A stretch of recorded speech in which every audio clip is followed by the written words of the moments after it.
СДСМ е заробена помеѓу искуството на старото раководство и потребата за промена и нови луѓе.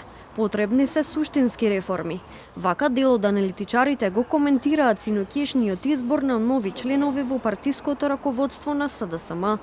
СДСМ е заробен помеѓу искуството на старото раководство и потребата за промена и нови луѓе. Не знаеме тоа како ќе функционира на политичкиот базар, но дури да сменат се, тоа повторно не е доволно, бидејќи таа партија се соочува со повеќе структурни проблеми. Криза на идеологија, како и левицата секаде во свет, криза на политичка понуда, но на крајот на краиштата и криза на нивната машинерија и партиска инфраструктура. Да смените сега дури и цело раководство е како да смените возачот во еден автомобил чиј мотор е зариван. Додека него го правите моторот, секој возач ќе бе истасува.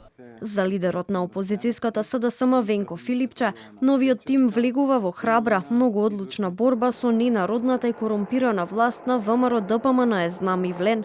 За подпредседатели на партијата избрани се Александар Трајановски, член на претходниот состав на извршниот одбор на партијата, и актуелната пратеничка Јована Тренчевска. И не сме сами. На денешниот состанок се продискутираа многу аспекти, ја шириме нашата платформа, повикуваме многу граѓански организации, независни поединци, интелектуалци. Го формиравме советот на партијата кој ќе има улога и во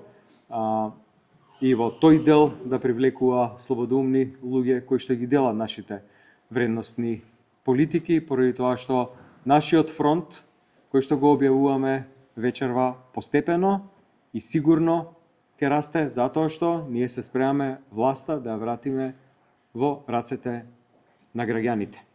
По вчерашниот избор на новото раководство на опозицијската СДСМ, оставка си поднесе Методи Јакуновски од функцијата председател на општинската организација на СДСМ Битола. Вели дека неговата оставка не представува откажување од социјалдемократските вредности, туку е обид да се зачува низиниот интегритет. За новото раководство на СДСМ денеска реагираа од ВМРО ДПМН. Оттаму велат дека партијата продолжува да тоне и дека наместо најавуваното освежување се враќаат со истите кадри од времето на Зоран Заев. Председателот на партијата Венко Филипче најави дека на 24 јануари СДСМ ќе одржи конгрес.